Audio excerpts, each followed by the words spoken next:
Aquele que tem um porquê para viver pode suportar quase qualquer como. Jesus não veio fundar uma religião, veio despertar consciências. Suas palavras não foram feitas para serem decoradas, foram feitas para rasgar, para curar, para transformar. E se lidas com o olhar certo, revelam verdades que a psicologia moderna apenas começou a compreender. Carl Jung viu em Jesus um espelho da alma humana, um símbolo da totalidade que buscamos e da dor que tentamos evitar. Ele compreendeu o que muitos ignoram, que cada lição de Jesus não é uma regra moral, mas um chamado profundo à cura interior. E talvez seja isso que você esteja precisando agora. Não mais respostas prontas, mas palavras vivas, capazes de te lembrar de quem você é e do que está escondido dentro de você. A primeira delas, ame o próximo como a si mesmo. Mas como amar o outro se desprezamos quem somos? Como oferecer acolhimento se rejeitamos a própria sombra? Jung dizia: a aceitação de si mesmo é a essência de todo problema moral e o epítome de toda perspectiva de vida. É por isso que repetimos os mesmos relacionamentos, os mesmos fracassos, os mesmos vazios. Porque tentamos amar sem antes nos reconciliarmos com aquilo que fomos ensinados a odiar, nossa própria vulnerabilidade. Amar a si mesmo não é se achar especial, é acolher a criança ferida, o adulto cansado, o medo escondido por trás da raiva. Jesus tocava os leprosos, os marginalizados, os impuros. Ele não evitava a dor, ele a abraçava. Como um terapeuta da alma, ele dizia: você também é digno, mesmo sangrando, mesmo quebrado. Isso não é piedade, é verdade, e essa é a base do amor real. A segunda lição: a verdade vos libertará. Mas a verdade liberta apenas depois de nos despedaçar. Jung sabia disso. Ele dizia que o confronto com a sombra é doloroso, porque exige que paremos de culpar o mundo e comecemos a olhar para dentro. E como ele ainda alertou, o que não é trazido à consciência vem até nós como destino. Jesus também sabia, por isso ele incomodava tanto. Ele não bajulava, ele não buscava aplauso, ele mostrava verdades que ninguém queria ver. A falsidade dos religiosos, o medo disfarçado de fé, a arrogância dos que se diziam salvos. A verdade que liberta não é a que confirma nossas crenças, é a que destrói nossas mentiras. E quantas mentiras ainda contamos a nós mesmos? Quantas vezes sorrimos quando queríamos gritar? Quantas vezes dissemos "tá tudo bem", enquanto algo em nós implorava por ajuda? Viver melhor não é estar sempre em paz, é parar de fingir, é trocar a aparência por presença, é deixar cair a máscara, mesmo que doa. A terceira lição: quem quiser salvar sua vida, perdê-la-á. Uma frase que desafia tudo o que o ego quer, porque o ego quer controle, segurança, imagem. Mas viver verdadeiramente exige perda, desapego, morte simbólica. Jung dizia que não há despertar de consciência sem dor. As pessoas farão de tudo, por mais absurdo que seja, para evitar encarar sua própria alma.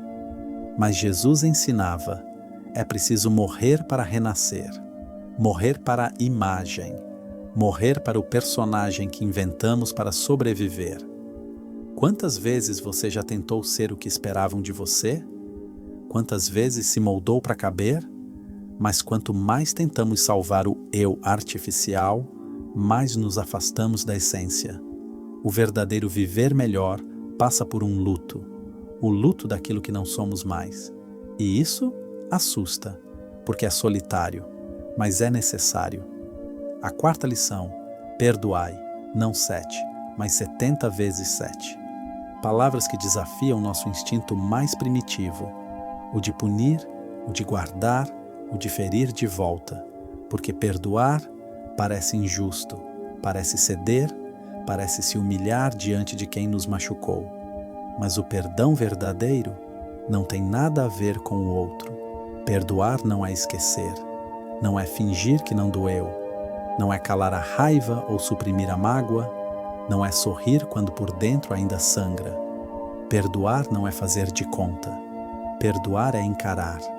É entrar na dor com os olhos abertos. É ter coragem de olhar para a ferida, não para negá-la, mas para compreendê-la. É reconhecer que sim, algo foi quebrado, mas que você não precisa carregar os cacos para sempre. Perdoar não é sobre ser bonzinho, é sobre ser livre. Livre da cadeia invisível que te mantém ligado ao agressor. Livre do rancor que consome em silêncio. Livre do veneno que você continua bebendo, esperando que ele mate o outro. Jung dizia que tudo o que negamos em nós se volta contra nós com força redobrada. E isso também vale para a dor. Se não perdoamos, nos tornamos guardiões da nossa própria prisão. A alma fica cativa, viciada no ressentimento, presa a um tempo que já passou, mas que ainda governa nosso agora. E Jesus sabia disso. Ele não falava de perdão como um dever moral, falava como quem entende de alma, como quem viu de perto o que o ódio faz com um coração humano, e por isso disse: perdoai 70 vezes 7. Não como um número, mas como uma prática constante, um caminho interno, um processo que começa no caos e termina em paz, porque o perdão é isso, um processo, às vezes longo, às vezes amargo, um luto sem enterro, uma travessia pela escuridão da lembrança até o alívio de soltar.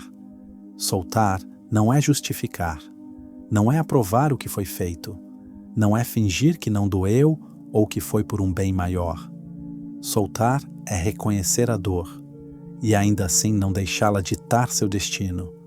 É olhar nos olhos do trauma e dizer: você aconteceu, mas não manda mais em mim. É quebrar o ciclo, porque quando não soltamos, nos tornamos espelhos do que nos feriu. Repetimos padrões, sabotamos relações, nos fechamos para a vida esperando secretamente que o mundo peça desculpas, mas o mundo não pede, e às vezes o perdão que esperamos nunca vem. Soltar é não esperar mais, é parar de viver em função do que já passou, é recusar-se a seguir amarrado a um gesto que não foi seu. É um ato de desobediência ao rancor. É dizer com firmeza: eu escolho não me vingar com a própria vida. Eu escolho não alimentar a escuridão que me feriu. Eu escolho não transformar minha dor em identidade. Soltar é abrir espaço para o novo. É permitir que o coração respire sem o peso de carregar fantasmas. É abrir as mãos e deixar ir, não porque o outro merece liberdade, mas porque você merece paz. É um luto, sim, um tipo de morte simbólica, mas também é um renascimento silencioso, a chance de voltar a si, inteiro, leve, desatado do passado. Perdoar é uma forma de renascimento, não para quem feriu, mas para quem por tanto tempo ficou preso à ferida. É um ato íntimo de soberania, de retorno ao próprio centro, de reencontro com a própria força. Não é fácil, mas é possível. E mais do que isso, é libertador. A quinta lição: o reino de Deus está dentro de vós. Essa talvez seja a mais mal interpretada de todas. Procuramos fora, em templos, em gurus, em doutrinas. Mas Jesus apontava para dentro, e Jung também.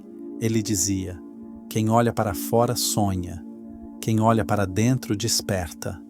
E também, todo ser humano carrega uma sombra. Quanto menos ela se faz presente na consciência, mais escura e densa ela se torna. O reino de Deus é esse lugar interno, onde a alma se alinha com a verdade, onde não há culpa manipulada, nem medo travestido de fé. É um estado de consciência, de inteireza, de conexão com algo maior, que não nos separa dos outros, mas nos une. Viver melhor não é seguir um manual, é se encontrar, é parar de fugir de si.